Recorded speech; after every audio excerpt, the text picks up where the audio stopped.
अच्छा होने के साथ साथ हर एक्स्ट्रा करिकुलर एक्टिविटीज में भी टॉप में रहते हैं। तो for the further proceeding of the program I would like to request Mr. Akhil Pratap Singh sir, please welcome on the stage sir for oath ceremony.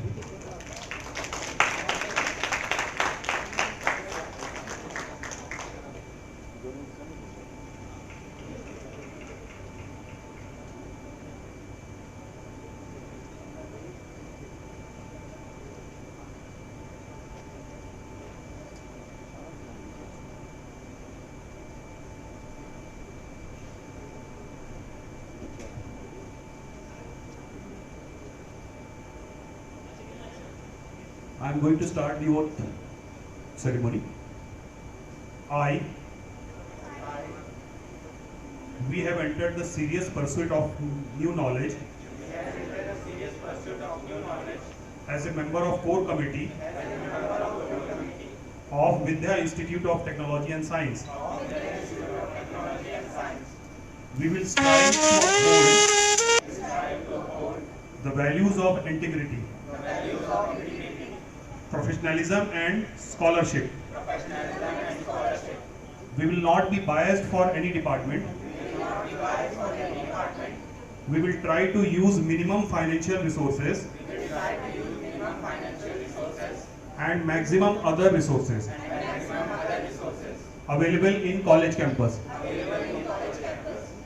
We will maintain integrity of committee and credentials of our institution. We will manage our time and consciousness continuously in our academic work. We will adhere to discipline in a best way within framework of Constitution of institution. Thank you.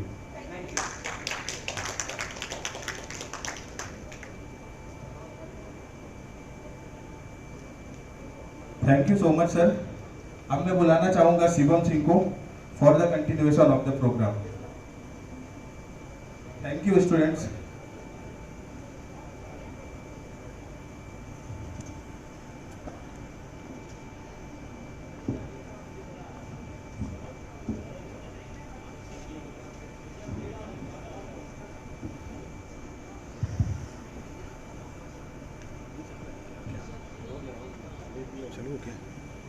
एक engineer वही होता है जिसके जो problem solve कर ले, और अगर कोई प्रॉब्लम ना हो तो खुद बना ले और खुद सॉल्व कर ले।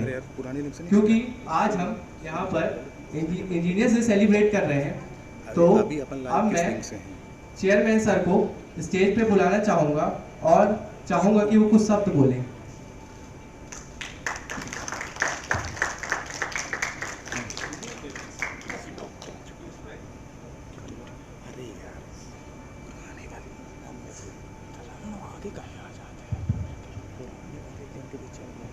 Good afternoon everybody.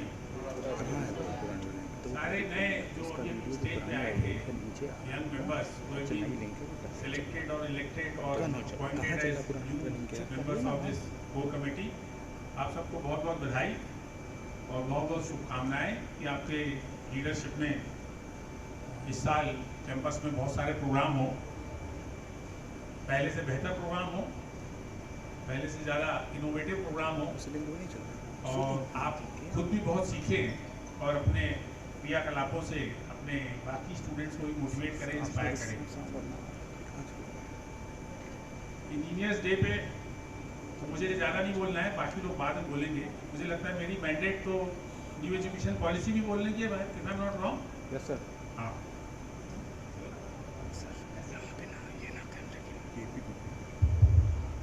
I think I would like to speak on new education policy because it is very close to my heart and it should be very close to everybody who is present here, their heart also.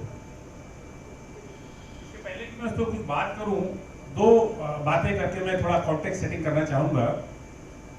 इस समय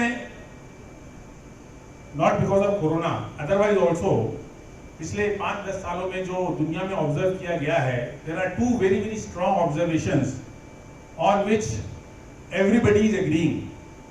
One is that future is absolutely unpredictable. It was never more unpredictable than what it is today. क्या होने वाला है अगले 5 साल में, कौन सी टेक्नोलॉजी सबसे आगे निकल जाएगी, कौन सी कंपनी सबसे आगे निकल जाएगी, किस तरीके से ह्यूमन लाइफ इम्पैक्ट होगी, किस तरीके की एजुकेशन होगी, किस तरीके की लाइफस्टाइल होगी, क्या लोगों की इंटरेस्ट होगी, इसको कोई नहीं प्रेडिक्ट कर पा रहा है आज की तारीख में पूरे वर्ल्ड में. So everybody has to deal with this unpredictability. The recent past has proved it beyond any doubt. Nobody would have thought the kind of events which have taken place in last few years. किसी ने कल्पना नहीं की होगी 2008 की इतनी बड़ी crisis आएगी, 9/11 होगा, हमारे देश में इस तरीके से सत्ता का परिवर्तन होगा, डिमोनेटाइजेशन होगा, जीएसटी आएगी, अभी कोरोना आ गया.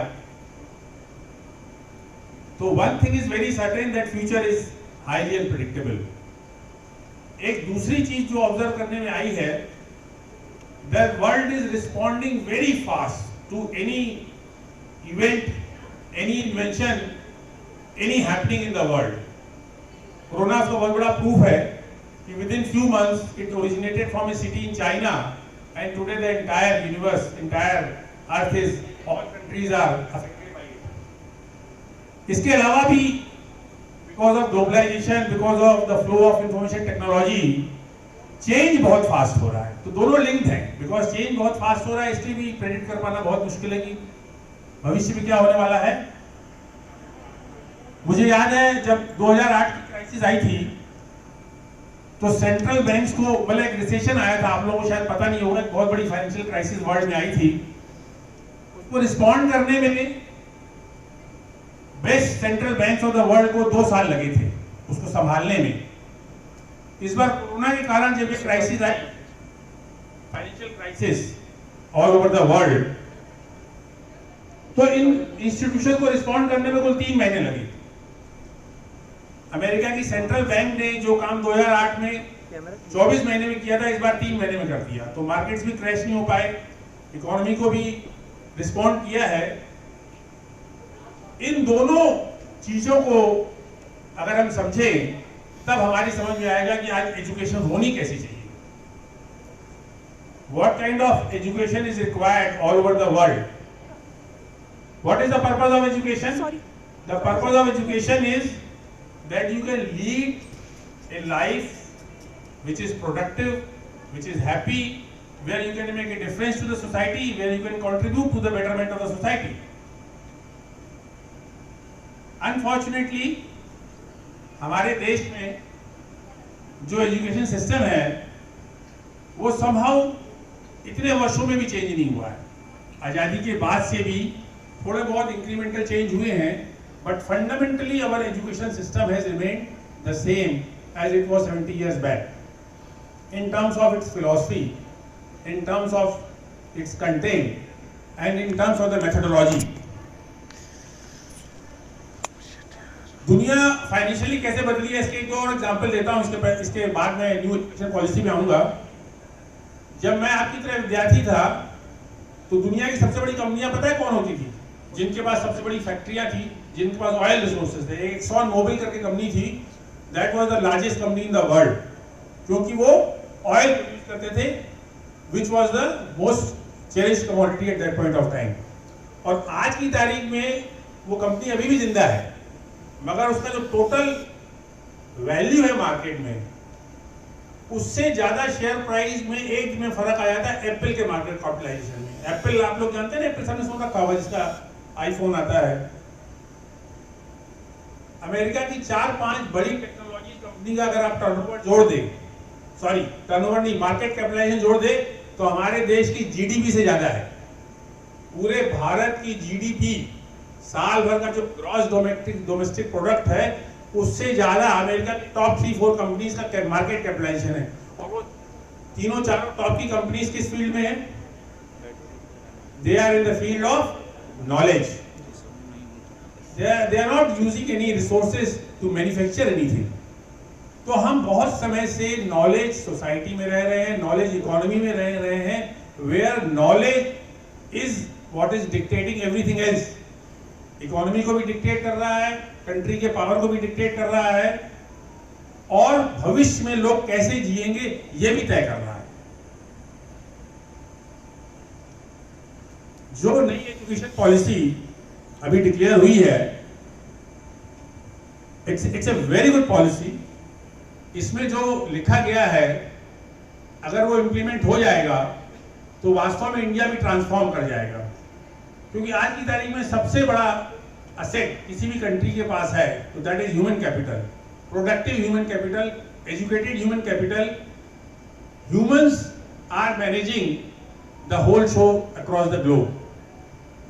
अब रॉ मटेरियल और मैन्युफैक्चरिंग का उतना महत्व नहीं रह गया है। इस पॉलिसी में जो एस्पायर कर रहे हैं, हमारा देश जो चाह रहा है कि नई एजुकेशन पॉलिसी, तो ये एक तरीके से फंडामेंटल पूरा चेंज कर देगी। Primary education, pre primary education से, प्राइमरी एजुकेशन से, सेकेंडरी एजुकेशन से, हायर एजुकेशन, टेक्निकल एजुकेशन, सब में मूलभूत परिवर्तन इस पॉलिसी में प्रपोज किया गया है। It is just a policy. इसके इम्प्लीमेंटेशन में of course all state governments have to get involve, और अब गवर्नमेंट इस पे धीरे धीरे ऑर्डर इशू करना शुरू करेगी। So I think now we can start. I have set the background for you to understand why it is important. अब एक बेसिक देखिए फ्लॉ क्या है हमारी एजुकेशन पॉलिसी का। हमारी एजुकेशन पॉलिसी में हम क्या करते हैं, अभी भी बचपन से लेकर ऊपर तक एक फिक्स सिलेबस है जो तैयार किया गया है एक्सपर्ट्स द्वारा, उसको क्लास में पढ़ाया जाता है और उसी में से प्रश्न पूछ के आपका इवैल्यूएशन कर दिया जाता है। That is what is right now our education system. जो किताब में लिखा है उसको आप पढ़िए, उसको आप समझिए, उसी पे आपका टेस्ट होगा और उसमें आपने पास कर लिया तो आपको नंबर मिलेंगे और आप आगे बढ़ जाएंगे। तो सबसे पहले तो आप ये समझिए कि ऐसे माहौल में जब चेंज इतना फास्ट है कि कोई ये नहीं बता पा रहा है कि 5 साल बाद किस तरीके से बैंकिंग ट्रांजेक्शन होंगे, क्या टेक्नोलॉजी आएगी, तो जो हम पढ़ रहे हैं उसका क्या रिलेवेंस होगा। जब मैं इंजीनियरिंग कॉलेज में था तो जो मैं कंप्यूटर में पढ़ता था, जिस टाइप का कंप्यूटर में यूज करता था, जो लैंग्वेजेस मैंने सीखी थी, वो कब की इतिहास के पन्नों में जाकर छुप गई हैं। अभी भी आप लोग जो पढ़ रहे हैं, जब तक आप ग्रेजुएट होकर निकलेंगे, maybe the technology has changed and whatever you have studied in the classroom is no more relevant at all. तो जरूरत इस बात की नहीं है कि हम क्या पढ़ रहे हैं, जरूरत इस बात की हम सीखें कि पढ़ा कैसे जाता है, लर्न कैसे किया जाता है, क्या किताब में लिखा है उसकी बजाय हम अपने तरीके से कैसे सोच सकते हैं। That is the fundamental shift which is required. तो न्यू एजुकेशन पॉलिसी का अगर आप पहला पॉइंट पढ़ें, एक ऐसा एजुकेशन सिस्टम होना चाहिए जिसमें हम क्या लर्न कर रहे हैं उससे इंपॉर्टेंट है लर्निंग कैसे होती है। कल हम कोई भी नई चीज अपने आप कैसे सीख सकते हैं, the process of learning, how that can be instilled, how that can be imparted into our students. Second sentence भी देखिए बहुत इंपॉर्टेंट है। ये अगर आप हम लोगों की वेबसाइट में जाए तो ये मेरे स्टेटमेंट में लिखा हुआ है बहुत पहले, ये कॉलेज खोलने के पहले मेरे दिमाग में ये था कि instead of what to think, how to think. What to think का मतलब क्या है, जो किताब में लिखा हुआ है, जो सिलेबस में है, उसको पढ़िए का मतलब हम आपको फोर्स कर रहे हैं कि आप वही सोचिए जो आपकी किताब में लिखा हुआ है, जो पहले से कोई बता के गया है। उसकी जगह द एजुकेशन सिस्टम है to go to how to think. हम सोचते कैसे हैं, हमारे पास नए विचार कैसे आ सकते हैं, बियॉन्ड द टेक्स्ट बुक, आसपास हमारे क्या घटित हो रहा है उसके बारे में हमारी इंडिपेंडेंट थिंकिंग कैसे डेवलप हो सकती है। सो हमारे एग्जिस्टिंग एजुकेशन सिस्टम हमारी क्रिएटिविटी को बिल्कुल प्रमोट नहीं करता। हमसे बोलता है जो किताब में लिखा है उसको पढ़ो, उसको रिप्रोड्यूस करो, उसको रट के आओ और पास होके निकल जाओ। आपकी इंडिपेंडेंट थिंकिंग को, आपकी सोच को, आपकी क्रिएटिविटी को डेवलप नहीं करता। यही रीजन है कि वी डू नॉट इन्वेंट, हमें नोबेल प्राइजेस नहीं मिलते, हम कोई नई टेक्नोलॉजी नहीं ला रहे, और हम सारी टेक्नोलॉजी के लिए, सारे इन्वेंशंस के लिए दूसरों पे डिपेंडेंट है। वाई अमेरिका टुडे, आज अमेरिका की इकोनॉमी को कुछ फर्क नहीं पड़ रहा है यार कोविड से, डॉलर को कोई फर्क नहीं पड़ रहा। क्यों? क्योंकि उनकी टेक्नोलॉजी को सारी दुनिया को यूज करना है। आज फेसबुक के बिना कोई कंट्री नहीं जी सकती, एप्पल के बिना कोई कंट्री नहीं जी सकती, माइक्रोसॉफ्ट के बिना कोई कंपनी नहीं जी सकती। हमारे पास ऐसा क्या है कि जिसके बिना दुनिया में कोई काम रुक जाएगा? Now the basic reason behind that is our very poor education policy. Education में किसी ने ध्यान दिया नहीं है, लेकिन ये बहुत ही इंकरेजिंग और बहुत अच्छा इनिशिएटिव सरकार ने लिया है। इस एजुकेशन पॉलिसी को ब्रिलियंट लोगों ने फॉर्मुलेट किया है, और अगर इसको हमारे देश में इंप्लीमेंट किया गया तो we will be at par with the best nations जहां पर ऐसी एजुकेशन हो रही है। तो लेस कंटेंट, सिलेबस कम, ज्यादा से ज्यादा ऐसा माहौल बनाया जाएगा कॉलेजेस में, स्कूल में, कि बच्चे ज्यादा इनोवेट करें, अडॉप्ट करें, एब्जॉर्ब करें, थिंक क्रिटिकली, पूछे ज्यादा, सोचे ज्यादा। This is the philosophy. इस फिलॉसफी को ध्यान में रख के इस एजुकेशन पॉलिसी को डेवलप किया गया है। नेक्स्ट, अब ये की प्रिंसिपल्स है। देखो, कॉन्सेप्ट तुम लोग समझोगे तो बाद में तुमको समझ में आएगा कि इसके इंप्लीमेंटेशन में क्या क्या चैलेंजेस आएंगे, and how far it is different from the existing policy, and how challenging it will be to implement it later on. Recognising fostering the unique capacity of each student. अभी हमारी policy क्या है? 40 बच्चों को एक साथ class में बिठा दो, एक टीचर पढ़ा रहा है, सबको एक जैसा ट्रीटमेंट दे रहा है, यस और नो? जबकि हर बच्चा अलग है, ठीक है? तो नॉट ओनली हम एक साथ उनको पढ़ा रहे हैं, एक ही साइंटिफिक टेम्परामेंट भी चाहिए, और you should have an I for the art also, क्योंकि आर्ट की नॉलेज के कारण ही आप जीवन को देख पाते हैं, लोगों को समझ पाते हैं, लोगों की भावनाओं को समझ पाते हैं। जिंदगी के बहुत सारे ऐसे पहलू हैं जिनका साइंस से कोई लेना देना नहीं है। तो एजुकेशन ऐसी होनी चाहिए कि जिसमें कंपार्टमेंट नहीं बने, यहाँ साइंस और यहाँ art. So that will be remove now. सबको सिखाई जाएंगी। आप लोगों का लाइफ स्किल का कोर्स चालू हो गया ना, सुना आप लोगों ने ना? हमारा एजुकेशन सिस्टम सब्जेक्ट तो पढ़ा रहा है, लेकिन जिंदगी क्या है, जिंदगी जीने के क्या चैलेंजेस है, जीवन के क्या क्या डायनेमिक्स है, ये कोई बताता ही नहीं है। रिलेशनशिप क्या होती है, इमोशंस क्या होती है, स्पिरिचुअलिटी क्या होती है, फिजिकल हेल्थ कितनी इंपॉर्टेंट है, टीम वर्क कितना इंपॉर्टेंट है, कम्युनिकेशन कितनी इंपॉर्टेंट है, अंडरस्टैंडिंग अनदर पर्सन, साइकोलॉजी कितनी इंपॉर्टेंट है, कल्चर कितना इंपॉर्टेंट है, ये एजुकेशन में कोई बताते ही नहीं है। और इसके बिना लाइफ आपकी यूनिडायरेक्शनल है। बेस्ट माइंड्स ऑफ इंडिया जो बहुत अच्छी पढ़ाई करके आईआईटी आईआईएम से पढ़ के भी जीवन बहुत अच्छा नहीं जी पा रहे हैं, क्योंकि उनको एक ही डायरेक्शन में आगे ले जाया गया। They are not prepared, they are not geared up to face other challenges of life.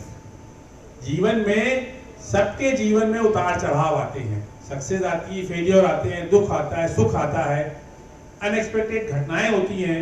उनको हम कैसे डील करें? ये किसका काम है? ये एजुकेशन का काम है। बच्चों को तैयार करो कि वो सिर्फ सब्जेक्ट ना पढ़े, वो जीवन को भी समझे। जब वो एजुकेशन इंस्टीट्यूशन में है तो पढ़ते पढ़ते ही develops these competencies also, so that he can deal with life. तो life skills will be a very important component of education now. Conceptual अर्जिंग, कह रहे कंसेप्चुअल, कॉन्सेप्ट समझो, रटने की जरूरत नहीं है। आज से 25-30 साल पहले मैं जब पिलानी में पढ़ता था तो वहां पर भी ओपन बुक एग्जाम होता था। हमारे टीचर कहते हैं हमें थोड़ी चेक करना है तुमसे फार्मूला रटते बनता है कि नहीं बनता, हम तो ये जानना चाहते हैं तुमने समझा कि नहीं समझा, ले आओ तुम अपनी किताब। हम ऐसा कुछ देंगे कि तुमको क्वेश्चन की तुम किताब में आंसर मिल जाएगा, तुमको खुद सोचना पड़ेगा, जो तुमको कॉन्सेप्ट बताया है उसको अप्लाई करना पड़ेगा। तो ये सिस्टम अब सब जगह आना है, where the focus will be on concept, less on कि आप रट कितना सकते हो, याद कितना कर सकते हो। अच्छा, रटने याद करने की तो कोई जरूरत ही नहीं है यार, गूगल इज अवेलेबल। जो इन्फॉर्मेशन चाहिए तुमको एक बटन दबाओ, गूगल मिल जाती, तो हम क्यों अपनी मेमोरी में याद करें यार? हम अपने ब्रेन को यूज करें in understanding. Focus on regular formative assessment, ये भी हमारे पिलानी में उसी समय था। पूरे वर्ल्ड में ये जाने कब से अपनाया गया है, अनफॉर्चुनेटली हमारे देश में पता नहीं क्या हो रहा है। मतलब रोज आपका टेस्ट होगा, आज आपने पढ़ा और सैटरडे को आपको चेक कर लेंगे, हाँ भैया आपको समझ में आएगी नहीं समझ में। ये जो साल के आखिरी में एग्जाम होता है जिसमें आप बच्चे से एक्सपेक्ट करते हो कि पूरा फिर से रट के आए, तैयार करके आए, और फिर हम नंबर देते हैं और उस नंबर के बेसिस में डिसाइड करते हैं कि किससे बनता है किससे नहीं बनता, ये स्क्रैप हो जाएगा।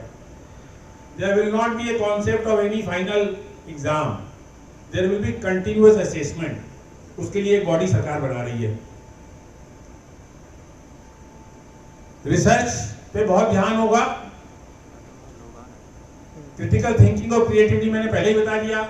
इस तरह का सिलेबस बनाया जाएगा जिसमें बच्चे सोच के अपने आंसर दें। उनको प्री डिटरमाइंड आंसर से उम्मीद नहीं, हम ये उम्मीद नहीं करेंगे कि आप वो आंसर तो जो किताब में नहीं लिखा हुआ है या जो फिक्स आंसर है। हम ऐसा प्रश्न पूछेंगे कि जिसमें 4 बच्चे 4 तरह के आंसर दें and all answers are correct, because उनके दिमाग की उपज है, उनके इमेजिनेशन की उपज है। तो सिंपल इस तरह के क्वेश्चन आंसर नहीं असेसमेंट में होंगे कि जो लिखा है किताब में आपने वहां से पढ़ के ये किस तारीख को हुआ था या इसका डायग्राम बना के दिखा दो। इसकी जगह आपसे ऐसे प्रश्न पूछे जाएंगे जिनका कोई फिक्स उत्तर नहीं होगा। आपका इमेजिनेशन, आपका क्रिटिकल थिंकिंग के हिसाब से आप उसको आंसर करेंगे। सो लॉजिकल डिसीजन मेकिंग को इनकरेज किया जाएगा और रटने को डिस्करेज किया जाएगा। नेक्स्ट अब देखो स्कूल में भी क्या है, this is very interesting. School में अभी अपना 10+2 सिस्टम है। अब इसको उन्होंने ब्रेकअप किया है 5+3+3+4, 3 2 3 3 4। This is very interesting. जब बच्चा पैदा होता है तो शुरू के 6 साल में उसका 85% ब्रेन डेवलप हो जाता है। In first 6 years up to 8 years उसका फर्स्ट कट ब्रेन तैयार हो जाता है। इस समय उसकी लर्निंग कैपेसिटी इज हाईएस्ट, उसका ऑब्जर्वेशन पावर इज हाईएस्ट, उसकी इमोशनल सेंसिटिविटी इज हाईएस्ट। वो रॉ है, जो वो ऑब्जर्व करता है, जो वो महसूस करता है, वो जो देखता है उसको सबसे ज्यादा एसिमिलेट करता है। तो इस सिस्टम में जो शुरू का 3+2 है उसमें इनका कहना है कि जो early childhood care and education होगी उसमें ना तो कोई सब्जेक्ट होगा, ना तो कोई किताब होगी, कुछ नहीं होगा। बच्चों को खेल खेल में ये इनकरेज किया जाएगा कि वो साउंड सुने, म्यूजिक सुने, ऑब्जेक्ट्स देखें, कलर पहचाने, अपने एनवायरनमेंट से फ्रेंडली हो, एक दूसरे से बात करना सीखें, साथ में खेलना सीखें। So they will be expose to lot of activities and lot of objects, various things, no assessment.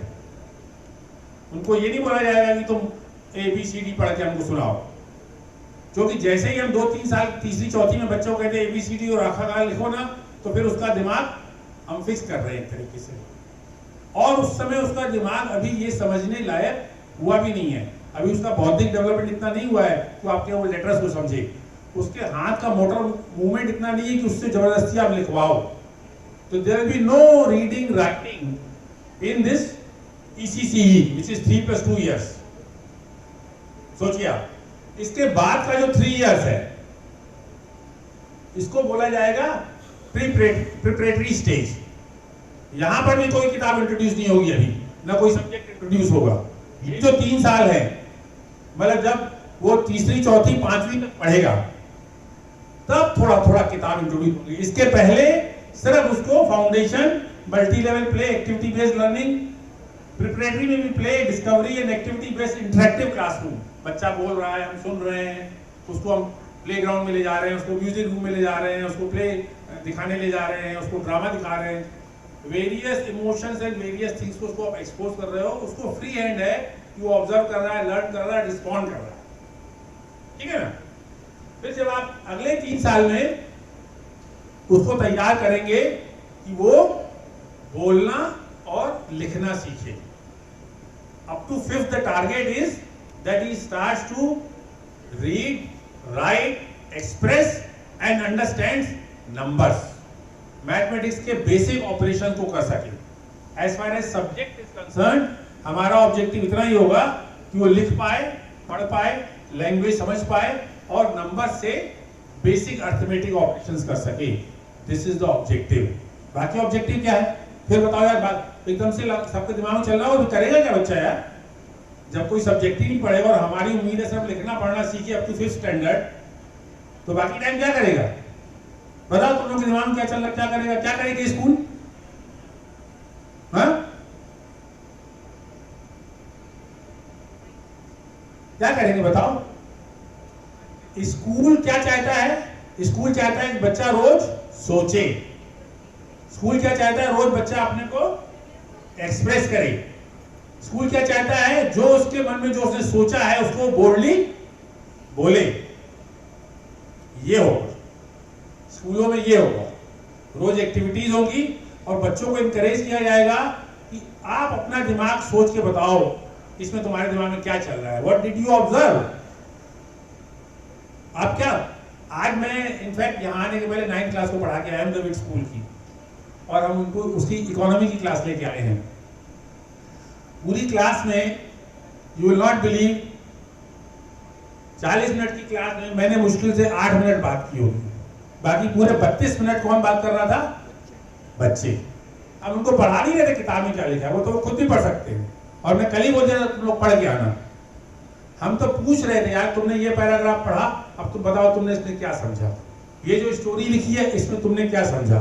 और सारे बच्चों को इन्वॉल्व किया। Everybody was allowed to read and express what is coming to that child's mind at that point of time.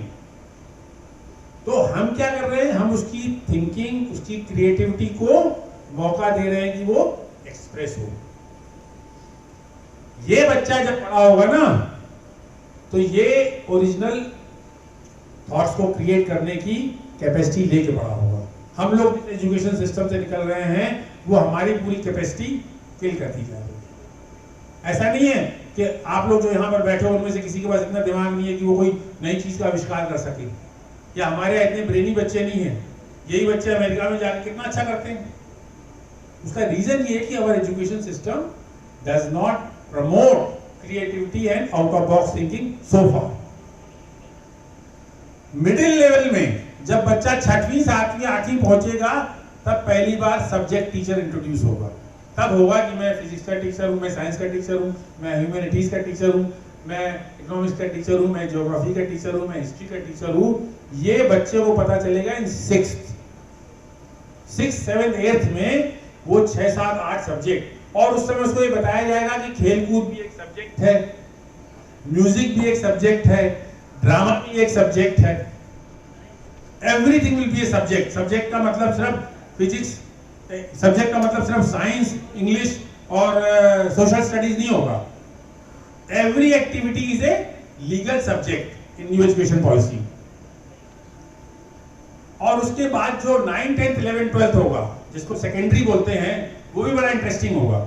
उसमें आप अपना subject choose कर पाएंगे। ये बंधन नहीं होगा कि अगर हम सोशियोलॉजी पढ़ रहे हैं तो हम मैथ्स नहीं पढ़ सकते, या हम बायो पढ़ रहे हैं तो हम कॉमर्स नहीं पढ़ सकते। ये इतना फ्लेक्सिबल होगा कि हर बच्चा खुद चूज करेगा कि उसको कौन कौन से सब्जेक्ट पढ़ने हैं, और वो बीच में ड्रॉप भी कर सकता है, ले भी सकता है। So they are making it very flexible and multidisciplinary. Next.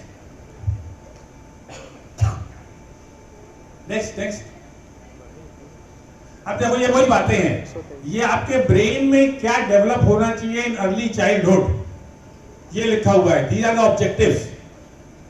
क्या एजुकेशन पॉलिसी होनी चाहिए, क्या स्कूल में होना चाहिए, क्या विद्यालय में होना चाहिए कि बच्चे के मस्तिष्क में ये सारी चीजें डेवलप हों। Curiosity, logical thinking and problem solving, art craft and music, relationship with nature, colour, shapes, ये सारी जो चीजें हैं, सेल्फ आइडेंटिटी, एटिकेट्स, एथिक्स, ये सारी चीजें वो खुद ही सीखे। हम उसको लेक्चर नहीं बताएं, हम ऐसा एनवायरनमेंट क्रिएट करें स्कूल के अंदर, ऐसी एक्टिविटीज कराएं कि उनसे indirectly he is observing all these things, और उसके ब्रेन में ये सारे जो सिग्नल्स है वो अपने आप ऑटोमेटिकली डेवलप हो जाए। नेक्स्ट, करिकुलम को ड्रास्टिकली रिड्यूस कर दिया जाएगा। अभी जो 9th 10th में इतनी मोटी मोटी किताब पढ़ते हैं ना, उसको बहुत ही कम कर देंगे। सिर्फ बेसिक नॉलेज, फंडामेंटल नॉलेज। अभी क्या होता है, इतनी मोटी किताब है, सबको पढ़नी पड़ती है, जिसको इंटरेस्ट नहीं उसको भी पढ़ना पड़ता है पूरा syllabus. So they will reduce the syllabus to bare minimum. और वही एक्सपीरियंशियल लर्निंग, मतलब करके सीखो, क्रिटिकल थिंकिंग मतलब रोज सोचो और नए नए तरीके से प्रॉब्लम सॉल्व करने के तरीके बताओ। अब इसमें लगे हुए हैं लोग, they are trying very hard कि 2022 तक ये सारा सिलेबस चेंज हो जाए, पूरी टीम लगी हुई है। और इसके इम्प्लीमेंटेशन की गाइडलाइन भी मैं आगे बताऊंगा, कब तक उन्होंने टाइमलाइन खींची है, कहां तक इसको खींचेंगे। Next,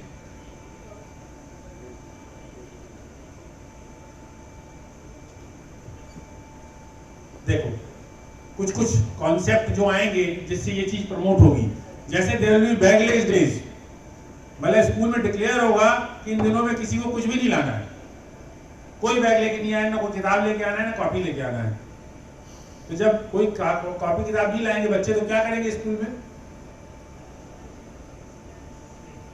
they will do activities and they will do learning by doing things, by discussing where there is no book.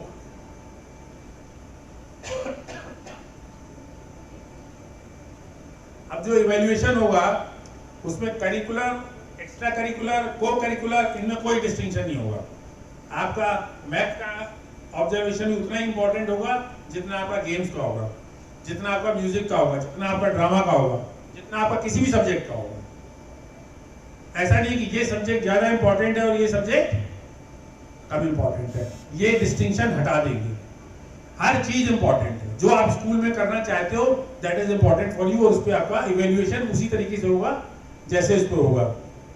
एक और बहुत बढ़िया चीज होने वाली है कि हर सब्जेक्ट के 2 तरीके के पेपर होंगे। पहली चीज तो पेपर बहुत ही आसान आएंगे, आगे आप लोग देखेंगे जिस तरीके से भी ये एग्जाम होता है ना उसको बहुत रिड्यूस कर देंगे। ये इतनी पढ़ाई नहीं करनी पड़ेगी एग्जाम के लिए। तो मैथ्स के 2 पेपर होंगे, एक कठिन मैथ, एक सिंपल मैथ। आप चूज कर लो, जो नंबर आपके आएंगे आपकी मार्कशीट में वही नंबर आएंगे। तो हर सब्जेक्ट के 2-2, 3-3 प्रकार के पेपर होंगे और साल में कई बार होंगे। इसका उद्देश्य क्या है कि आपके ऊपर एग्जाम का प्रेशर ना हो, ये कोचिंग का काम बंद हो जाए, ये ट्यूशन का काम बंद हो जाए। कोचिंग ट्यूशन क्या कर रहा है, वही चीज रटवा रहा है, आपका पूरा टाइम उसी में जा रहा है। This is to be discouraged. Freedom मैंने पहले बता दिया आपको। चलिए नेक्स्ट। हाँ, अब ये असेसमेंट का मैंने आपको बताया ना, रोट लर्निंग से अलग रिजल्ट्स ऑफ स्कूल एग्जामिनेशन कैसे आएंगे, उसमें कोई ना नंबर होंगे ना ग्रेड होंगे, सिर्फ बच्चे के बारे में लिख दिया जाएगा यार ये अच्छा कर रहा है, इसमें उसको थोड़ा अपन ध्यान दे सकते हैं, this is our observation, that's it. There will be no marks, there will be no grades. तो एक ये भी टेंशन खत्म हो जाएगा माँ बाप का और बच्चों का। और ये जो कंपैरिजन चलता है एक दूसरे से, जिसके चक्कर में ज्यादा से ज्यादा रटने का प्रयास करते हैं, that they are attempting to end. Next,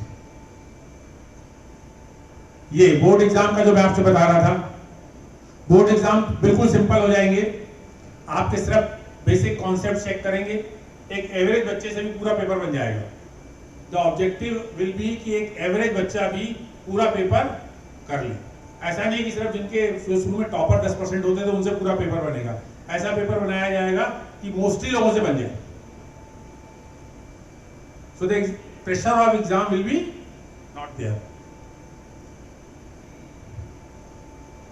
अब इसलिए इन्होंने एक बोर्ड बना दिया है। अगेन वो सबके दिमाग में, मेरे जैसे जब मैं भी पढ़ रहा था ना तो मेरे दिमाग में बार बार आ रहा था ये अचीव कैसे होगा, it is very difficult. So they have thought through it, it will take time and cooperation of everybody, all stakeholders. Teachers को प्रिपेयर किया जाएगा सेपरेटली, उसके लिए बहुत बड़ी एक गवर्नमेंट की है, और सारी गाइडलाइंस सेंटर से आएंगी, सेंटर से स्टेट को आएंगी, और स्टेट के सारे बोर्ड्स जितने भी एजुकेशन बोर्ड्स हैं they will gradually implement all these guidelines. Next, हाँ, ये जो कल्चर का असेसमेंट का मैंने आपको बताया ना, जो फाइनल एग्जाम होता था उसकी जगह कंटिन्यूअस होगा। एक बहुत अच्छी चीज और होने वाली है, आप पढ़ रहे होगे self assessment and peer assessment. एक ये भी होगा, आप अपना असेसमेंट खुद करोगे, आपने कितना सीखा है या खुद लिखोगे। आपका पड़ोसी, आपका दोस्त भी आपका असेसमेंट करेगा, आपके साथी आपका असेसमेंट करेंगे कि as a student how he has done in the school. तो जो असेसमेंट होगा वो सिर्फ इस बात का असेसमेंट नहीं होगा कि आपने पढ़ा कितना है, इस बात का असेसमेंट होगा कि overall as a human being, as a student आप कैसा बिहेव करते हैं, आप किन किन चीज़ों में अच्छे हैं, आपका टीम वर्क कैसा है, आपकी लाइफ स्किल्स कैसी हैं, आपकी लीडरशिप क्वालिटीज क्या हैं, आपका एक्सप्रेशन कैसा है। Overall you will be assessed by yourself, by your peer, your friend, your teacher and by the normal assessment जो कंडक्ट होगा स्कूल एडमिनिस्ट्रेशन द्वारा। बहुत सारा टेक्नोलॉजी यूज होगी, आर्टिफिशियल इंटेलिजेंस बेस्ड सॉफ्टवेयर होगा, तो उसमें ह्यूमन एरर भी डिलीट हो जाएगी। जैसे होता है ना, ये टीचर बायस्ड है, उसने उसको ज़्यादा अच्छे से असेस कर दिया, so they are trying to bring lot of artificial intelligence based tools जो आपके क्रियाकलापों के बेसिस पे जो आपने लिखा है उसके बेसिस में आपको असेस करेंगे और आपकी अलग अलग क्वालिटीज को उस रिपोर्ट में बताएंगे आपको। चलो भाई नेक्स्ट, एक बहुत अच्छा काम हो रहा है 6th क्लास से ही स्किल एजुकेशन आ जाएगी। जो अभी आप लोग फर्स्ट ईयर में वर्कशॉप जा रहे हैं ना, ये 6वीं का बच्चा ही जाएगा। 6वीं के बच्चे को कारपेंट्री सिखा देंगे, ब्लैक स्मिथी सिखा देंगे, बहुत सारे वोकेशनल सब्जेक्ट्स इंट्रोड्यूस होंगे और बच्चों को इनकरेज किया जाएगा कि आप जाके वर्कशॉप में काम करें, एक्चुअल काम करें। कोई प्रोडक्शन का काम है, कोई सर्विस का काम है, कोई कॉल सेंटर टाइप आप बैठ के आंसर करिए। So basically they will be doing what is done in society to earn a livelihood, that they will start learning from class 6। जैसे ही 6वीं में बच्चा आएगा तो उसकी वोकेशनल ट्रेनिंग चालू हो जाएगी। तो सोचो इस देश में कितने सारे ऐसे लोग हैं जो उसी समय सीख के हो सकता है आगे पढ़े ही नहीं और एम्प्लॉयमेंट में लग जाए। अभी बहुत सारी ऐसी कंट्रीज हैं who have done financially so well. I can give you the example of Germany, South Korea, Taiwan. यहाँ पर बहुत कम बच्चा 12th के बाद हायर एजुकेशन ले जाता है, जाने की उसको जरूरत ही नहीं है। वो 12वीं तक आते आते इतना स्किल्ड हो जाता है कि वो एम्प्लॉयमेंट में चला जाता है, वो फैक्ट्री में चला जाता है, वो वर्कर बन जाता है, वो सुपरवाइजर बन जाता है और वो कमाना शुरू कर देता है। वो कहता है मुझे हायर एजुकेशन, इनमें से अगर किसी को ये चाहत है कि मुझे हायर एजुकेशन में जाना है तो 2-3 साल कमा के फिर जाके हायर एजुकेशन भी कर लेता है। जैसे अपने डिप्लोमा के बाद लोग इंजीनियरिंग में आ जाते हैं। तो all these countries have very good work force which get trained during their school time itself. तो ये चीज इंट्रोड्यूस हो जाएगी in new education policy. Next, Parakh एक बॉडी है, इसके बारे में ज्यादा टेक्निकलिटी में मत जाइए, जो ये तय करेगी कि असेसमेंट होगा कैसे। क्योंकि अभी इतने सारे बोर्ड हैं, हर स्टेट का अलग बोर्ड है, हर स्टेट का एग्जाम लेने का तरीका अलग है, कॉपी कैसे चेक होती है, तो इस समय there is a huge difference across the country. Parakh is a centralised body which is being created by ministry of human resource and development. इस मिनिस्ट्री का नाम ही बदल के एजुकेशन मिनिस्ट्री रख दिया गया है। Again we should welcome it. ये देश के लिए बड़ा दुर्भाग्य है कि एजुकेशन इतना बड़ा सब्जेक्ट है, उसके नाम का कोई मंत्रालय नहीं था, तो इस मंत्रालय को शिक्षा मंत्रालय नाम दिया गया है। वो तय करेंगे और पूरे देश को गाइड करेंगे कि कैसे असेस करना है, क्योंकि रेडिकली चेंज हो रहा है, फंडामेंटली चेंज हो रहा है असेसमेंट का तरीका।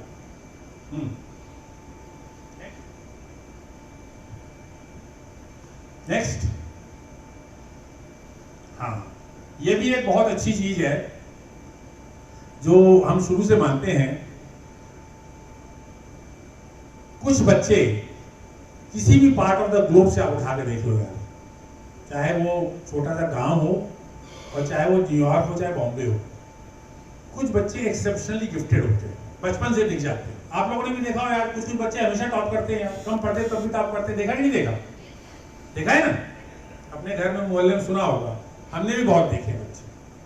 बहुत बच्चे ऐसे होते हैं जो आज ही जैसे क्लास में ऑब्जर्व कर रहा था, तो मैं आज बात करने ही वाला हूँ प्रिंसिपल मैडम से कि मुझे एक लड़का इतना ब्राइट लगा बात करके, 2 दिन ही मैंने पढ़ाया है, तो मुझे लग रहा है उसके लिए हमको अलग से कुछ करना चाहिए, क्योंकि उसके लिए जो हम करेंगे अगर हम बाकी क्लास के साथ करेंगे तो उनके साथ अन्याय होगा, और बाकी क्लास के लेवल में इसको पढ़ाएंगे तो इसके साथ अन्याय होगा।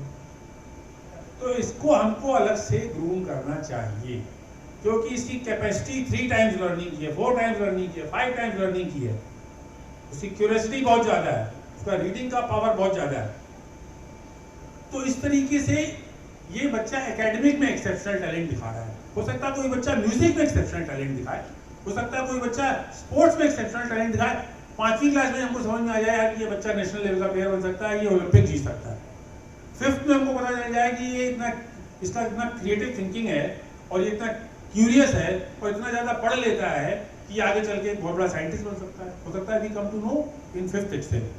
न्यू एजुकेशन पॉलिसी में लकीली बहुत अच्छा इसके लिए ध्यान दिया गया है कि they will be spotted and they will be groomed separately. उन पर अलग से ध्यान दिया जाएगा।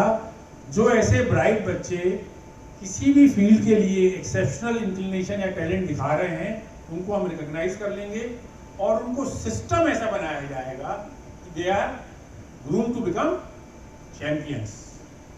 रशिया में ये होता है, मजाक थोड़ी है कि रशिया से आप देखिए ओलंपिक में क्या उनकी हाई टैली आती है। चाइना में भी चालू हो गया है। हर वो कंट्री जो किसी भी फील्ड में अचीव कर रही है, there is a very good system to spot the talent and train them so that they become the champions. So this is another feature of new education policy which is very good. Welcome. Next. अब ये timeline है, कुछ चीजें 2021-22 तक हो जाएंगी, कुछ चीजें 2022-23 तक हो जाएंगी। ये पूरा उन्होंने बताया है कि नए बोर्ड के हिसाब से कब करिकुलम आ जाएगा, कब पहला board exam as per new education policy होगा। So they have set very ambitious targets और वो कोशिश कर रहे हैं कि अब जो 9th में बच्चा जाएगा उसका board exam new education policy, नए सिलेबस, नए करिकुलम के हिसाब से होगा। These are the kind of targets which central government has fixed. Next, higher education, ये भी बड़ा इंटरेस्टिंग है। हायर एजुकेशन में भी बेसिकली जो वही फिलॉसफी है जो मैंने आपको शुरू से बताई। दे वांट मल्टी डिसिप्लिनरी, पहली चीज फिक्स रिजिड नहीं करना चाहते कि अब जो चीज पढ़ रहे हैं बस वही पढ़ते रहे। They want to make it flexible and they want to incorporate lot of other subjects। फिर मैं आपको एग्जांपल दूंगा। हमारा कॉलेज क्योंकि अमेरिका के MIT को देख के कॉपी करके उन्होंने सिलेबस बनाया था फिक्स का, तो मैं आपको बता रहा हूँ जब मैं वहाँ इंजीनियरिंग करने गया था तो मैंने अपनी इंजीनियरिंग के कुल 7 सब्जेक्ट पढ़े थे 4 साल में, और जबकि मेरी ब्रांच थी electrical and electronics. 3 subject electrical engineering के, 4 सब्जेक्ट इलेक्ट्रॉनिक्स इंजीनियरिंग के। बाकी हमने क्या पढ़ा बताओ? बाकी हमने सारे सब्जेक्ट पढ़े। पिलानी में 3 साल तक एवरीबडी स्टडीज एवरीथिंग, चाहे वहां मैकेनिकल इंजीनियरिंग करने गए हो, चाहे इलेक्ट्रॉनिक्स इंजीनियरिंग करने गए हो, चाहे कंप्यूटर साइंस करने गए हो, चाहे MSc फिजिक्स करने गए हो।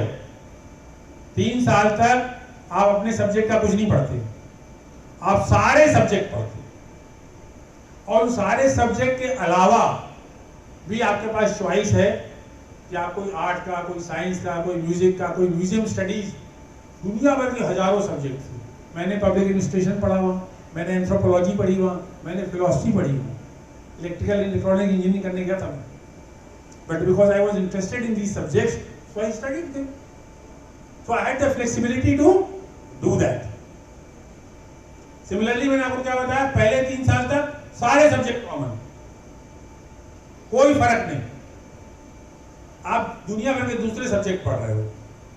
तो ये मल्टी डिसिप्लिनरी अप्रोच लाना बहुत जरूरी है, क्योंकि हम लोग धीरे धीरे डिस्कवर करते हैं कि हमारा इंटरेस्ट किसमें है। कोई जरूरी नहीं है हम कई सब्जेक्ट पढ़ते पढ़ते अचानक मुझे लगे कि मेरा इंटरेस्ट इसमें है तो हम उसमें आगे बन के एक्सपर्ट बन जाए। So this is what is going to be the main focus. Again, रटना कम, मल्टी डिसिप्लिनरी ज्यादा, और आर्ट्स, कॉमर्स, साइंस सबको मिक्स करके हायर एजुकेशन का एक नया मॉडल आने वाला है, जिसमें एक इंजीनियरिंग का बच्चा आर्ट साइंस भी पढ़ पाएगा और आर्ट्स वाला टेक्निकल सब्जेक्ट भी पढ़ पाएगा। अब यह है कि एडमिशन कैसे होंगे, ये कोटा फैक्ट्री कैसे बंद हो, ये कोचिंग इंस्टीट्यूट कैसे बंद हो, ये सबको समझ में आ गया कि बहुत खराब है। तो ये क्या करने वाले हैं, एडमिशन के लिए एक सिंपल टेस्ट होगा। इंडिया की एक नेशनल टेस्टिंग एजेंसी होगी जो एक टेस्ट कंडक्ट करेगी। अभी जैसे आपको अमेरिका में एडमिशन लेना हो, सबको सेट देना पड़ता है, सिंपल। पूरे विश्व के किसी भी व्यक्ति को अमेरिका के किसी भी कॉलेज में, अंडर ग्रेजुएट कॉलेज में एडमिशन लेना हो तो एक एग्जाम देना पड़ता है, which is called SAT, scholastic aptitude test. America वाले को भी देना पड़ता है, यहाँ वाले को भी देना पड़ता है। लेकिन उस टेस्ट के नंबर नहीं तय करेंगे कि आपको एडमिशन मिलेगा, उसके अलावा बहुत कुछ तय करेगा। IIT बॉम्बे अपना एडमिशन खुद करेगा बेस्ड ऑन आपका पढ़ाई कैसी थी, आपकी एक्स्ट्रा करिकुलर एक्टिविटीज कैसी थी, आपने कौन कौन से काम किए हैं इस स्टेज तक आते आते, आपके टेस्ट में नंबर कैसे थे, आपके विचार कैसे हैं, आप टेक्नोलॉजी के बारे में क्या सोचते हैं, आप दुनिया के बारे में क्या सोचते हैं। आपसे 5 ऐसे लिखवाएंगे जिससे उनको पता चलेगा कि आपकी थॉट प्रोसेस क्या है। They will check your leadership qualities, they will check your critical thinking ability. उसके बेसिस पे हर कॉलेज खुद एडमिशन देगा। सिर्फ ये नहीं होगा कि आपके नंबर कितने आए उसी के बेस पे मेरिट बनेगी और आपको एडमिशन दे दिया जाएगा। तो ये दुनिया भर के जो एंट्रेंस टेस्ट हो रहे हैं इंडिया में और दुनिया भर की जो कोचिंग चल रही है जिसमें इतना वेस्टेज हो रहा है, इतना प्रेशर क्रिएट हो रहा है, all of that will come to nil. This is the ambitious target of this new education policy. Next. Again, this is timeline. So I am not going into timeline. इसको implement करने में कितने तरह के primary school नए प्रकार के बनेंगे, कितना इंफ्रास्ट्रक्चर लगेगा, कितने टीचर्स को हमको नए प्रकार की ट्रेनिंग देनी पड़ेगी, नए माइंडसेट का। सोचो ऐसा टीचर आएगा जो पढ़ाए कम और बाकी सारी चीजें फैसिलिटेट करे, इस माइंडसेट को टीचर है ही नहीं अभी अपने यहाँ। तो ये सारा करने में there will be lot of time. और गवर्नमेंट ने तो सोचा है कि मैंने जो अभी ये पॉलिसी बनाई है इसको फुली इंप्लीमेंट होने में they themselves are saying it will go up to 2040। पूरी इंप्लीमेंट होते होते इनको लग रहा है कि हमको 20 साल लग जाएगा। लेकिन अगर ये इंप्लीमेंट हुई, अगर मैं कह रहा हूँ ये इंप्लीमेंट हुई तो मुझे पूरा विश्वास है ये जो देश है ना ये इतना आगे चला जाएगा कि जिसकी हम लोग कल्पना नहीं कर सकते। Because then we will be producing thought leaders, we will be producing scientists, we will be producing technocrats who will decide कि वर्ल्ड कैसे बिहेव करेगा, क्या चीज चलेगी, क्या चीज आप यूज करोगे। This is today being decided by the people who are product of these kind of education policies। और ये कोई ऐसा नहीं कि कोई नया काम करने जा रहे हैं, ये एजुकेशन पॉलिसी वेस्टर्न कंट्रीज में already implemented. This is how students are being taught in Finland, in Sweden, in Norway, in England, in America. So we should have done it long back, but better late than never। अब सरकार जागी है, अब अगर इसको implement करेगी तो हिंदुस्तान को, हमारे देश को आगे बढ़ने से कोई नहीं रोक सकता है। Thank you.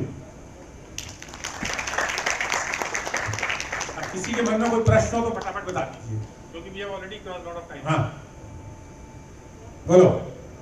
Yes sir, personally तो मैं सर इस एजुकेशन पॉलिसी के साथ फेवर में हूँ।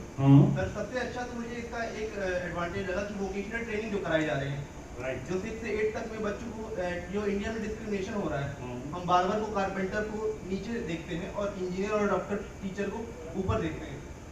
तो सबसे अच्छा मुझे ये लगा कि वोकेशनल ट्रेनिंग कराई जाएगी तो शायद बच्चों को अगर वो काम करेंगे तो उन्हें ये नहीं बात लगेगा कि बार्बर और कारपेंटर जो होता है वो नीचे तबके का है और इंजीनियर और टीचर जो है ऊपर का होता है। बिल्कुल सही। तो सबसे अच्छा ये लगा। और दूसरा मेरा ये है और कारपेंटर और बार्बर ज्यादा चाहिए देश को इंजीनियर से, ये भी ध्यान रखिए। वो नौकरियां ज्यादा हैं, ड्राइवर की नौकरी ज्यादा है। तो एक तो उनको दिशा मिल जाए और दूसरा समाज को भी बदलना पड़ेगा। डिग्निटी ऑफ लेबर, हमको हर व्यक्ति को एक डिग्निफाइड लाइफ जीने का अधिकार है। ये भी ये न्यू एजुकेशन पॉलिसी से ये मैसेज जाएगा। सर ड्रॉबैक सर मेरा एक था कि जैसे 5th तक यहाँ पर बताया गया है कि रीजनल लैंग्वेज में पढ़ाया जाएगा।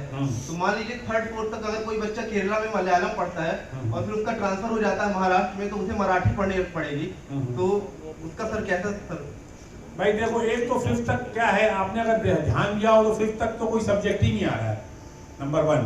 नंबर 2, 5th तक तो कोई बहुत ज्यादा मोटी किताबें भी नहीं आने वाली हैं।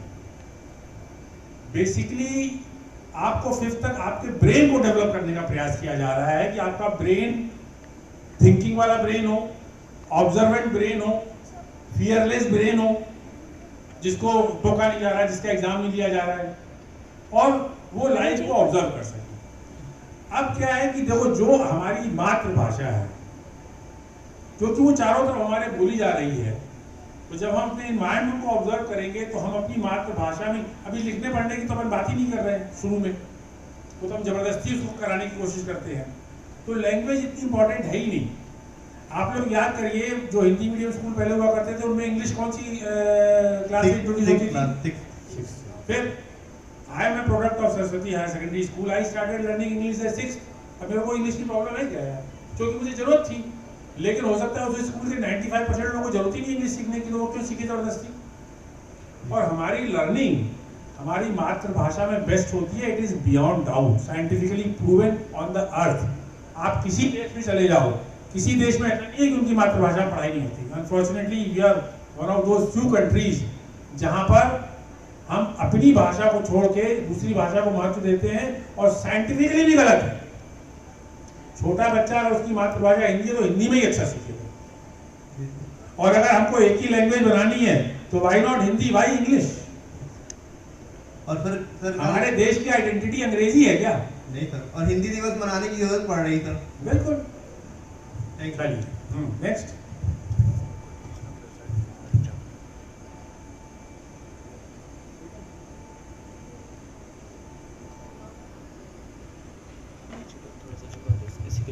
सर मेरा क्वेश्चन है कि एजुकेशन पॉलिसी आ रही है और जो इसको इम्प्लीमेंट करेंगे टीचर्स, तो उनकी ट्रेनिंग के लिए किस तरीके से प्लानिंग की जाएगी? और दूसरा बीएड के ऊपर मेरा है सवाल कि इसको कैसे फिर देख रहे होंगे? बीएड का पूरा करिकुलम चेंज करने की तैयारी है। टीचर्स ट्रेनिंग की बहुत बड़ी एक पैरेलल तैयारी चल रही है।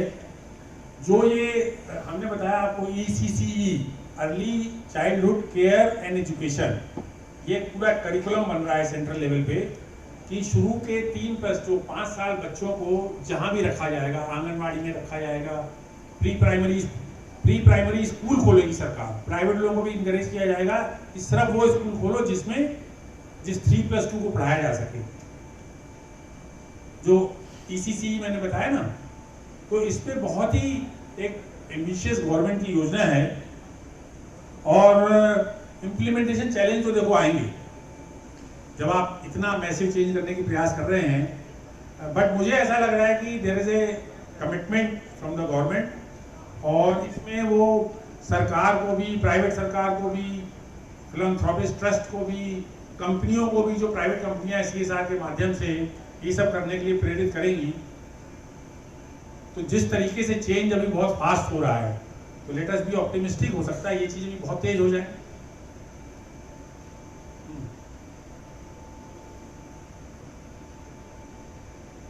टीचर्स ट्रेनिंग में बहुत ध्यान दिया जाएगा।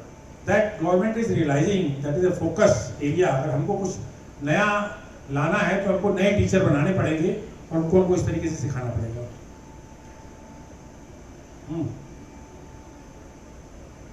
Yes yes.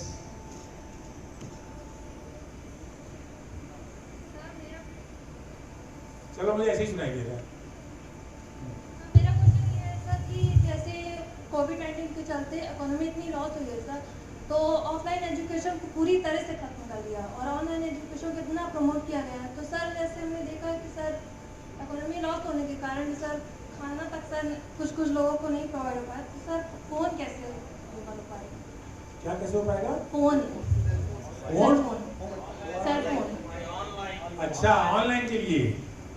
अब इसमें यार देखो, सरकार भी कई गवर्नमेंट सोच रही है। कई जगह मैंने देखा, बॉम्बे वगैरह में, पूना में अभियान चले, लोगों ने अपने सेकेंड हैंड फ़ोन बांटे हैं। कई कंपनियों को ये बोला जा रहा है कि आप ये चीज़ें अवेलेबल कराइए। और मुझे लगता है दूसरा ये हो सकता है धीरे धीरे खोलना भी शुरू हो, 21 तारीख से तो खोल भी देंगे, शायद खुलना शुरू हो जाए। तो हर एडवर्सिटी में चीज़ें तो डिसरप्ट होती हैं। जब वो एक तरीके से हम जी रहे थे, and suddenly something has come up और मूवमेंट हो गया है, तो एकदम से हम टेक्नोलॉजी में चेंज कर रहे हैं, तो ये आ रही है problem. But technology alone cannot replace education which is offline. देखो, हम जितनी फिलॉसफी की बात कर रहे हैं, आपको मशीन सिखा सकती है क्या? एजुकेशन का पर्पस जीना भी सिखाना है। तो वो ह्यूमनाइजेशन जो स्कूल और एजुकेशन इंस्टीट्यूशन में होता है, वो टेक्नोलॉजी के माध्यम से नहीं हो सकता है।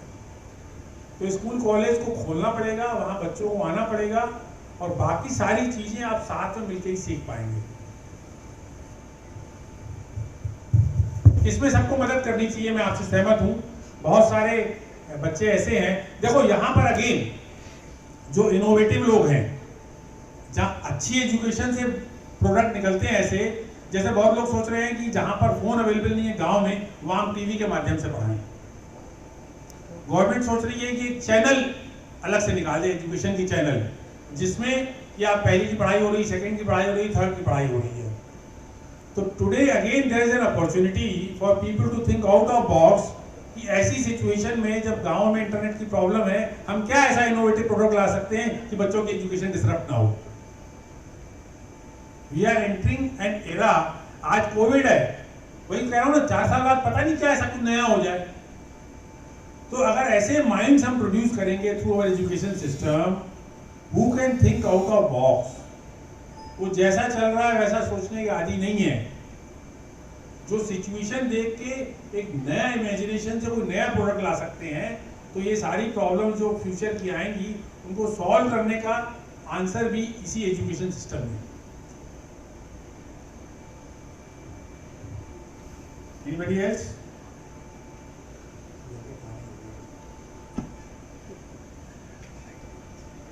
हाँ, कोई नहीं है तो भैया फिर अपन इसको समापन करें।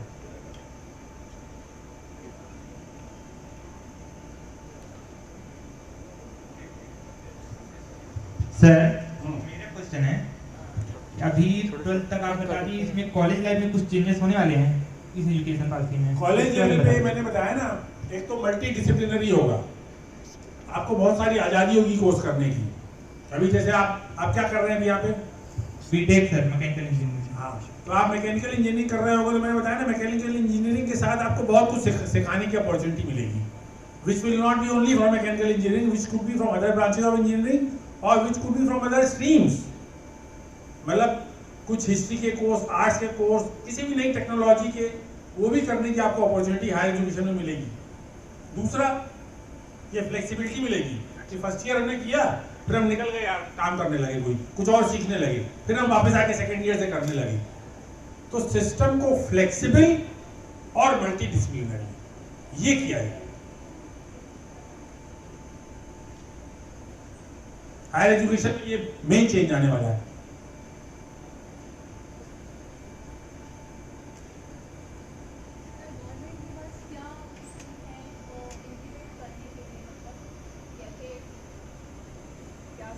एक्चुअली यही सबसे बड़ा डाउट जो आपके मन में आया और मेरे मन में भी, सबके मन में है कि इतना एम्बिशियस आपने पॉलिसी बना दी है कि जो बिल्कुल फंडामेंटल लेवल पे चेंज करके सर्जरी करते हैं, जैसे it is attempting to make a surgery. तो मुझे लगता है कोई भी चेंज तब आता है जब सबसे पहले तो लीडरशिप कमिटेड हो। मुझे तो लगता है कि इस समय जो हमारे लीडर हैं वो काफ़ी कमिटेड हैं, क्योंकि न्यू एजुकेशन पॉलिसी में खुद मैंने देखा है कि 4-5 बार वो घंटों बोल चुके हैं एट डिफरेंट फोरम्स। तो एक प्राइम मिनिस्टर, अभी तक ये चीज़ें क्यों नहीं हो पा रही थी, क्योंकि मेरा ऐसा मानना है कि लीडरशिप कमिटेड नहीं थी। एजुकेशन इतना इम्पोर्टेंट सब्जेक्ट लोगों ने नहीं माना था। लोगों ने अनएम्प्लॉयमेंट है, खेती बाड़ी है, इन चीज़ों को, या जो इंफ्रास्ट्रक्चर है, सारी गवर्नमेंट्स उस पर फोकस कर रही थी। मगर मुझे लग रहा है कि this prime minister is he appears to be very serious and appears to be very committed। और जिस तरीके के बोल्ड डिसीजन इन्होंने पहले भी लिए हैं, अगर कमिटमेंट वहाँ से फ्लो हुआ तो education being a concurrent subject, states will not have any choice but to follow what central government says. तो वहाँ से अगर ये करिकुलम इम्प्लीमेंट होने की बात आती है, नया करिकुलम आता है और परख एजेंसी से असेसमेंट का तरीका बदलता है, तो फिर ऑटोमेटिकली मुझे लगता है ग्राउंड लेवल पे चेंजेस आएंगे। और बहुत सारे लोग, मुझे लगता है, इस चीज़ को बहुत समय से महसूस कर रहे हैं कि ये होना चाहिए। तो वो सारे लोगों को भी इससे ताकत मिलेगी। तो मैं तो देखिए हमेशा ऑप्टिमिस्टिक हूँ और हमेशा अच्छा सोचता हूँ जीवन में, तो होगा। हम लोग खुद ही इम्प्लीमेंट करने की कोशिश कर रहे हैं। अब आप लोगों को समझ में आ रहा है कोर कमेटी हम क्यों बनाते हैं, क्यों हम चाहते हैं दुनिया भर के यहाँ स्पोर्ट्स इवेंट हो, कल्चरल इवेंट्स हो, डिबेट्स हो, उत्थान हो, संधान हो। इसीलिए चाहते हैं कि आपका ऑलराउंड डेवलपमेंट, आप बहुत सारी और चीज़ें सीखिए अपने सब्जेक्ट के अलावा यहाँ पर। That is all. अभी लाइफ स्किल्स को जो हम कभी कभी करते थे, हम लोगों ने करिकुलम बना दिया। अब जो भी यहाँ एडमिशन लेगा उसको 30% एक्स्ट्रा चीज़ पढ़ाएंगे हम, लीडरशिप के बारे में बताएंगे, अपना बिहेवियर कैसे चेंज कर सकते हैं, कम्युनिकेशन कैसे इम्प्रूव कर सकते हैं, ग्रुप में कैसे काम कर सकते हैं। I mean, these are the skills which you require to face life once you are through with your degree. तो ये सारी चीज़ें अब it is very good and very heartening कि ये एजुकेशन पॉलिसी का अगर हिस्सा ही हो जाएगा तो फिर ऑटोमेटिकली लोगों को करना ही पड़ेगा। या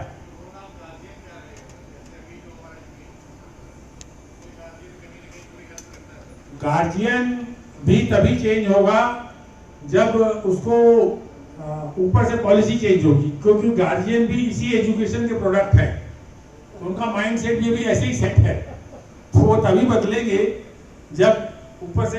अब अगर एग्जाम ही लेना बंद कर दोगे, नंबर ही नहीं बताओगे, तो क्यों ट्यूशन पढ़ाएगा, क्यों अपने बच्चे पे प्रेशर क्रिएट करेगा। जब IIT एंट्रेंस नाम की कोई चीज़ ही नहीं होगी, तो मेरे ख्याल से जब पॉलिसी लेवल पे चेंजेस आते हैं तो उसका इम्पैक्ट धीरे धीरे अपने आप सारे समाज पे पड़ता है। क्योंकि अभी हमारी पॉलिसी ऐसी नहीं थी, हमारा एग्जामिनेशन पैटर्न, हमारा curriculum, the way we deliver वही डिफेक्टिव था। इसलिए फिर सारे समाज के जितने स्टेक होल्डर हैं, चाहे पेरेंट्स हों चाहे बच्चे हों, सब उसी को रिस्पॉन्ड कर रहे थे। तो अब क्योंकि वहां से चेंज शुरू हो गया है सेंट्रल गवर्नमेंट से, तो I am very hopeful it will reach, it will percolate down to the grass root level. Thank you very much, all of you.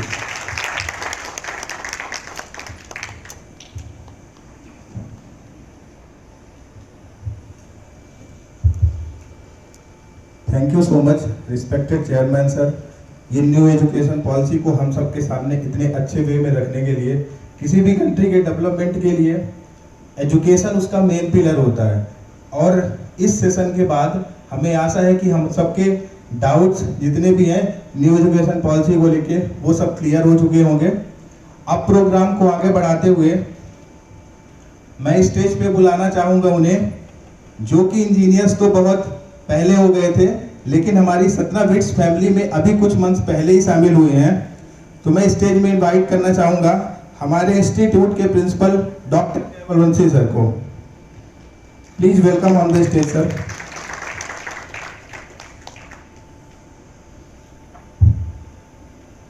Sir के ऑनर के लिए अब मैं इनवाइट करने जा रहा हूं एक ऐसे एक्स्ट्राऑर्डिनरी इंजीनियर को जो कि हमारे मार्गदर्शक पथ प्रदर्शक हैं और उनके गाइडेंस के द्वारा हम सभी को जीवन की चुनौतियों का सामना करने में हमेशा हेल्प मिलती है। सर का गाइडेंस और उनके इनोवेटिव आइडियाज हमेशा हम सबको कुछ नया करने के लिए प्रेरित करते हैं। तो मैं स्टेज में बुलाना चाहूँगा हमारे इंस्टीट्यूट के विंध्या ग्रुप ऑफ इंस्टीट्यूशन के चेयरमैन रिस्पेक्टेड श्री सुनील सेनानी सर को।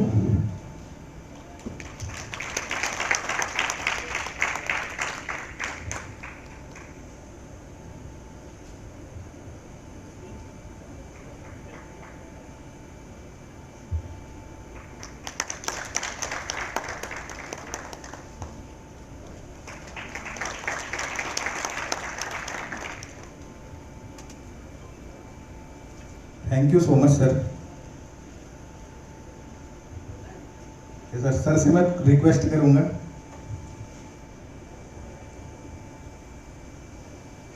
क्या थैंक्स टू HR टीम जिसने इतना अच्छा कार्यक्रम किया। आज के सेशन सुनने के बाद ऐसा लगा कि जो सर ने न्यू एजुकेशन पॉलिसी के बारे में बताया है उससे हमारी रिस्पॉन्सिबिलिटी एज ए टीचर और बढ़ गई है। बिकॉज जो ये पैटर्न गवर्नमेंट ने बनाया है जो कि स्टूडेंट्स पढ़ के हमारे पास आएंगे वो फार एजुकेटेड होंगे, नॉलेजेबल होंगे। अभी तक हमारे पास स्टूडेंट आते थे 12th पढ़ के, उसके बाद हम उनको जो भी पढ़ाते थे वो हमारे भरोसे आते थे। बट अब जो स्टूडेंट्स आएंगे वो बहुत ज़्यादा नॉलेजेबल आएंगे और उनको पढ़ाने के लिए हमें अपने अंदर खुद की स्किल्स डेवलप करनी पड़ेगी, अपने आप को अपडेट करना पड़ेगा, अपने आप को अपग्रेड करना पड़ेगा। जैसे अभी तक हम बोलते थे कि हम टीचर्स हैं, बट अब हम टीचर्स नहीं रहेंगे, we will have to convert ourself as a trainer. हमें अपने आप को एज ए ट्रेनर के तौर पे आगे लाना पड़ेगा, जो कि ये जो सीखे हुए बच्चे हमारे पास आ रहे हैं इनको हम अपनी नई टेक्नोलॉजी बता सकें। बिकॉज अभी तक जितने भी चेंजेस आ रहे थे, जितने भी डिस्ट्रप्शन हो रहे थे, they are coming into a technology base. अब ये डिस्ट्रप्शन आ रहा है हमारे एजुकेशन में, हमारे एजुकेशन लाइन में, हमारे पढ़ाने के तरीके में, हमारे सिखाने के तरीके में, हमारे सीखने के तरीके में। तो ये चेंजेस हमारे बच्चों को देने के पहले हमें ये चेंजेस अपने अंदर खुद डेवलप करने पड़ेंगे, और इसके लिए हमें अपने आप के अंदर खुद ये स्किल्स डेवलप करने पड़ेंगे, सो दैट ये जो बच्चे जो स्कूल से इतने सीखे हुए आएंगे, इनको हम और अच्छी knowledge, updated knowledge, upgraded knowledge दे सकें। पर उसके लिए हमें खुद को तैयार करना पड़ेगा।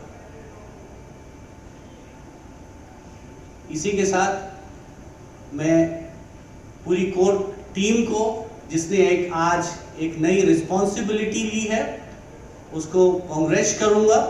बट साथ साथ रिस्पॉन्सिबिलिटी के साथ मैं ये भी बोलूंगा कि बेटा, कि जो रिस्पॉन्सिबिलिटी आपने ली है वो आपको कहती है कि आपको क्या करना है, what you have to do. पर उसके साथ साथ आपको ये भी सीखना है कि आपको क्या नहीं करना है, what you have not to do. ये दोनों चीजें अगर आप एक साथ लेके चलेंगे तो इस सतना के, इस विंध्य रीजन के ये जो हमारा कॉलेज है, इसको और आगे आप ले जाएंगे। इसकी जो परंपरा है, डिफरेंट तरीके से कल्चरल एक्टिविटी, एजुकेशनल एक्टिविटी जो हम दूसरे में फ्लरिश करते हैं, इसको आप और आगे बढ़ा के ले जाएंगे। इसी शुभकामनाओं के साथ मैं आप लोग को कांग्रेचुलेट करता हूँ, नवनीता मैडम को कांग्रेचुलेट करता हूँ, पंकज सर को कांग्रेचुलेट करता हूँ कि जिसने इतना अच्छा प्रोग्राम किया, हमें ये न्यू एजुकेशन पॉलिसी के बारे में इतनी अच्छी जानकारी देने के लिए चेयरमैन सर का धन्यवाद करता हूं। और हम आशा करते हैं कि हम इस न्यू एजुकेशन पॉलिसी को जितनी जल्द अपने अंदर एडॉप्ट कर सकें, सो दैट कि ये स्टूडेंट्स जो हमारे पास आएंगे, हम उनको अच्छे से ट्रेन कर सकें और इस देश का, इस विश्व का अच्छा सा नागरिक बना सकें। Okay, thank you a lot.